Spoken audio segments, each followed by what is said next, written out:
So that's the whole area. So probably this week and next week we will cover a sales package.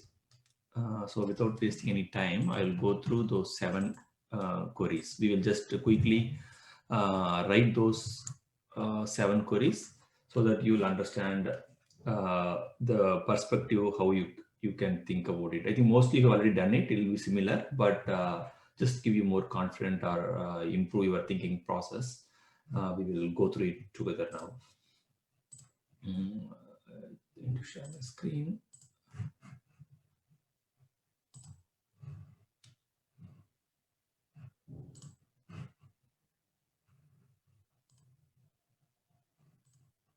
So I think you are able to see my screen, right? Yes, Manu. Okay, sure. So the first question is list out the employees who has more than one emergency contact. Like I mentioned, any question which they are giving, even the interview or anywhere, so you need to just split that into a separate part. You don't need to worry about the performance at the first place. You just need to group the problems separately. Then you can put everything together to get the right result. Then you can start improving your query. So instead of start of improving your query, you'll be very complex to address the actual solution. So in our case, list out all the employees. So that means I take employees information.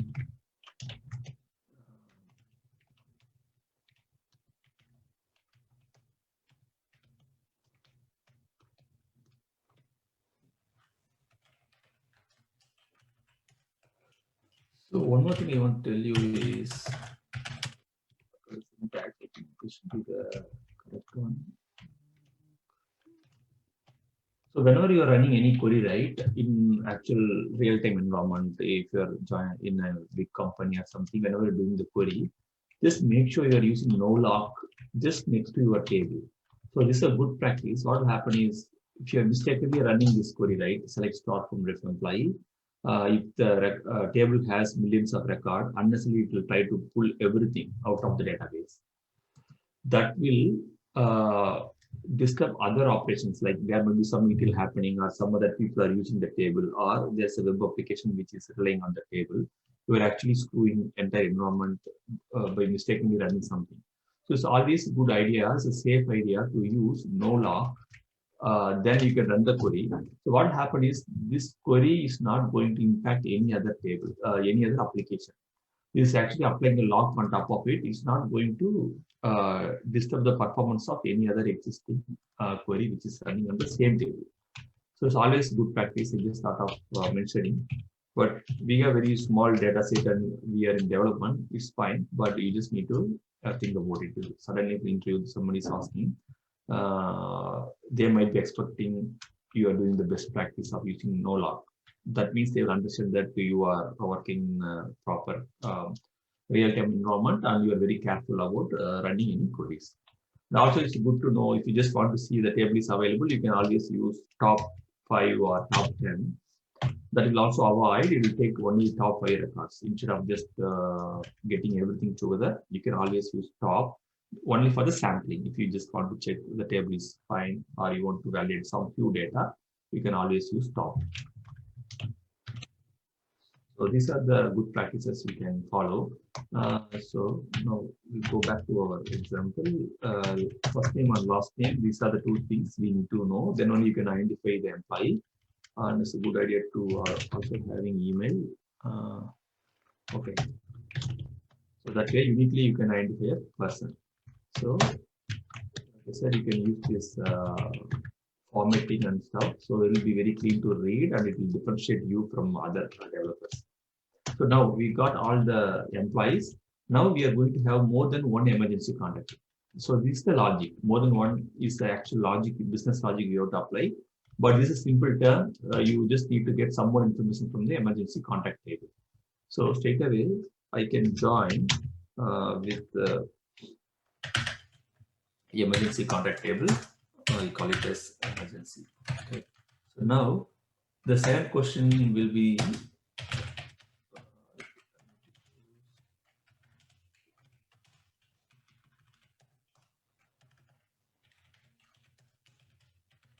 employee ID. So this way, I'm actually successfully joining with my original table. I'm going to get more information from the second table by joining these two IDs. Now, which join I should use? Now, list out the employees, right? So that means irrespective of emergency contact is there or not, definitely I list out my employees.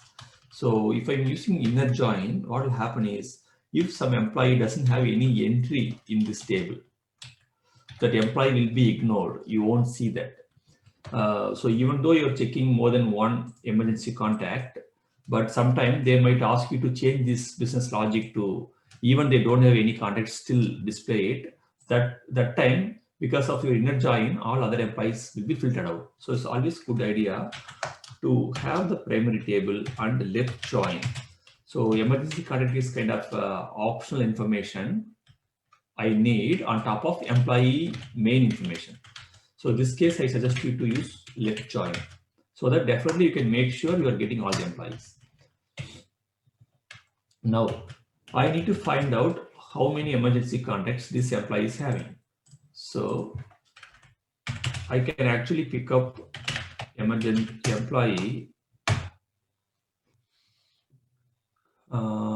I can take an ID. So this way I can see how many records are inserted in the second table for the given employee. So now I need to group by the employee. Now this will give me all the emergency contact for all the employees, but I need to group by every individual employees, right? So I need to use group by here. And so all the columns which are specified in the select should be there in the group by.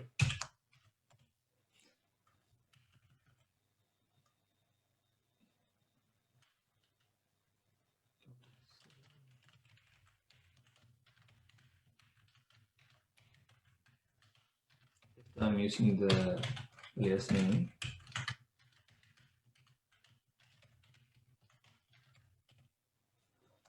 So now I can see this is a simple set of all the employees along with how many emergency contacts the employees are having.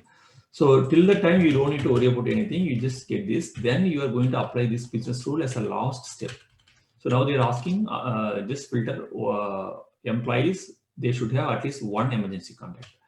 Now this count is the aggregate function. This is a system build aggregate function, which is actually calculating the number of emergency contact from the second table and grouping every unique employees. For example, Alvin, he has 1 and Rajnish has 2. So it's grouping Rajnish and finding out the number of records. So it's doing some operations, it's giving you the result.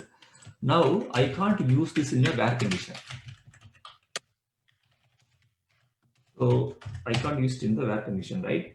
Because, okay, so always where should come before group by. You know, what's happening is I'm just calculating only here. So that is not available in my data set. But the first name and last name email address, I'm not calculating anything. I'm straight away getting it from the table. So this will be available. I can use it in the where condition. But this guy, I cannot use it in the where condition because I'm calculating only now. This is not available in the current result set. So there are 2 steps, 2 things I can do. One, I can wrap this entire table and I need to give alias name and I can select from this entire table.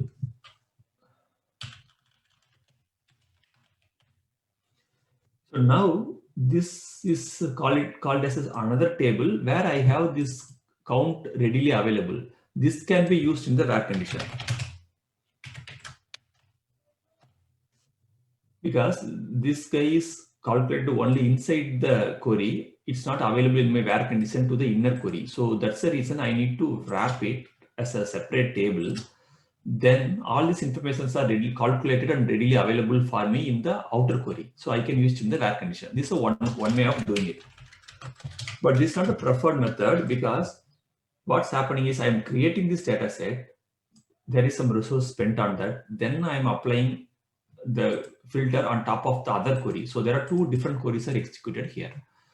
So the second option and the efficient option would be the having this kind of special keyword where whatever you are calculating here is available at the same result type if you're using the having. That's the advantage of using having rather than using where condition. So both the queries will return you the same result, but this is more efficient than this because I'm using having instead of where because this value is not readily available. So I have to either use having or I need to use the outer query. So this is how you can structure it. And if you understand this concept well, most of the business problems you can able to answer. You can decide, should I go for outer query or should I use the having? So mostly you'll be using having if you are doing any aggregated operation here. It might be sum of or average of whatever. If you're doing some aggregation operation based on some few columns, then this guy will be readily available at the having clause, not on the where clause. Okay, this is the one example. And the second query is kind of similar.